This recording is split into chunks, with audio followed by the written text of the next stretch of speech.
شروع اللہ کے نام سے جو بڑا مہربان نہایت رحم والا ہے۔ قاف، قرآن مجید کی قسم کہ محمد صلی اللہ علیہ وآلہ وسلم پیغمبر خدا ہیں۔ لیکن ان لوگوں نے تعجب کیا کہ انہی میں سے ایک ہدایت کرنے والا ان کے پاس آیا تو کافر کہنے لگے کہ یہ بات تو بڑی عجیب ہے، بھلا جب ہم مر گئے اور مٹی ہو گئے تو پھر زندہ ہوں گے؟ یہ زندہ ہونا عقل سے بعید ہے۔ ان کے جسموں کو زمین جتنا کھا کھا کر کم کرتی جاتی ہے ہم کو معلوم ہے، اور ہمارے پاس تحریری یادداشت بھی ہے۔ بلکہ عجیب بات یہ ہے کہ جب ان کے پاس دین حق آ پہنچا تو انہوں نے اس کو جھوٹ سمجھا، سو یہ ایک الجھی ہوئی بات میں پڑ رہے ہیں۔ کیا انہوں نے اپنے اوپر آسمان کی طرف نگاہ نہیں کی کہ ہم نے اس کو کیوں کر بنایا اور کیوں کر سجایا، اور اس میں کہیں شگاف تک نہیں؟ اور زمین کو دیکھو، اسے ہم نے پھیلایا اور اس میں پہاڑ رکھ دیے اور اس میں ہر طرح کی خوشنما چیزیں اگائیں تاکہ رجوع لانے والے بندے ہدایت اور نصیحت حاصل کریں۔ اور آسمان سے برکت والا پانی اتارا اور اس سے باغ و بستان اگائے اور کھیتی کا اناج اور لمبی لمبی کھجوریں جن کا گابھا طے بطے ہوتا ہے۔ یہ سب کچھ بندوں کو روزی دینے کے لیے کیا ہے۔ اور اس پانی سے ہم نے شہر مردہ یعنی زمین افتادہ کو زندہ کیا، بس اسی طرح قیامت کے روز نکل پڑنا ہے۔ ان سے پہلے نوح کی قوم اور کنویں والے اور سمود جھٹلا چکے ہیں، اور عاد اور فرعون اور لوط کے بھائی اور بن کے رہنے والے اور تبا کی قوم، غرض ان سب نے پیغمبروں کو جھٹلایا تو ہماری وعید بھی پوری ہو کر رہی۔ کیا ہم پہلی بار پیدا کر کے تھک گئے ہیں؟ نہیں، بلکہ یہ اثر نو پیدا کرنے میں شک میں پڑے ہوئے ہیں۔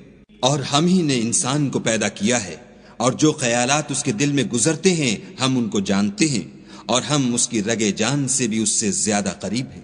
جب وہ کوئی کام کرتا ہے تو دو لکھنے والے جو دائیں بائیں بیٹھتے ہیں لکھ لیتے ہیں۔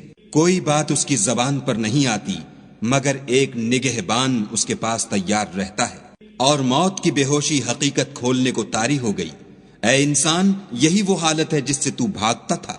اور سور پھونکا جائے گا، یہی عذاب کی وعید کا دن ہے۔ اور ہر شخص ہمارے سامنے آئے گا، ایک فرشتہ اس کے ساتھ چلانے والا ہوگا اور ایک اس کے عملوں کی گواہی دینے والا۔ یہ وہ دن ہے کہ اس سے تو غافل ہو رہا تھا، اب ہم نے تجھ پر سے پردہ اٹھا دیا تو آج تیری نگاہ تیز ہے۔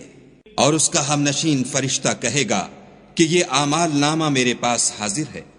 حکم ہوگا کہ ہر سرکش ناشکرے کو دوزخ میں ڈال دو، جو مال میں بخل کرنے والا، حد سے بڑھنے والا، شبہ نکالنے والا تھا۔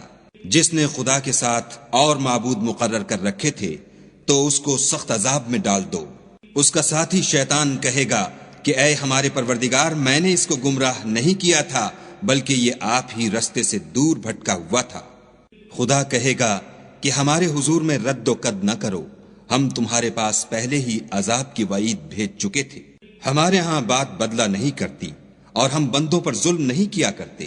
اس دن ہم دوزخ سے پوچھیں گے کہ کیا تو بھر گئی؟ وہ کہے گی کہ کچھ اور بھی ہے، اور بہشت پرہیزگاروں کے قریب کر دی جائے گی کہ مطلق دور نہ ہوگی۔ یہی وہ چیز ہے جس کا تم سے وعدہ کیا جاتا تھا، یعنی ہر رجوع لانے والے حفاظت کرنے والے سے، جو خدا سے بن دیکھے ڈرتا رہا اور رجوع لانے والا دل لے کر آیا۔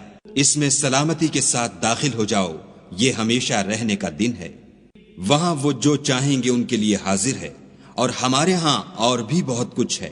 اور ہم نے ان سے پہلے کئی امتیں ہلاک کر ڈالیں، وہ ان سے قوت میں کہیں بڑھ کر تھے، وہ شہروں میں گشت کرنے لگے، کیا کہیں بھاگنے کی جگہ ہے؟ جو شخص دل آگاہ رکھتا ہے یا دل سے متوجہ ہو کر سنتا ہے، اس کے لیے اس میں نصیحت ہے۔ اور ہم نے آسمانوں اور زمین کو اور جو مخلوقات ان میں ہے سب کو 6 دن میں بنا دیا، اور ہم کو ذرا بھی تکان نہیں ہوا۔ تو جو کچھ یہ کفار بکتے ہیں اس پر صبر کرو، اور آفتاب کے طلوع ہونے سے پہلے اور اس کے غروب ہونے سے پہلے اپنے پروردگار کی تعریف کے ساتھ تسبیح کرتے رہو، اور رات کے بعض اوقات میں بھی اور نماز کے بعد بھی اس کے نام کی تنزیح کیا کرو۔ اور سنو، جس دن پکارنے والا نزدیک کی جگہ سے پکارے گا، جس دن لوگ چیخ یقیناً سن لیں گے، وہی نکل پڑنے کا دن ہے۔ ہم ہی تو زندہ کرتے ہیں اور ہم ہی مارتے ہیں، اور ہمارے ہی پاس لوٹ کر آنا ہے۔ اس دن زمین ان پر سے پھٹ جائے گی اور وہ جھٹ پٹ نکل کھڑے ہوں گے، یہ جمع کرنا ہمیں آسان ہے۔ یہ لوگ جو کچھ کہتے ہیں ہمیں خوب معلوم ہے، اور تم ان پر زبردستی کرنے والے نہیں ہو، پس جو ہمارے عذاب کی وعید سے ڈرے اس کو قرآن سے نصیحت کرتے رہو۔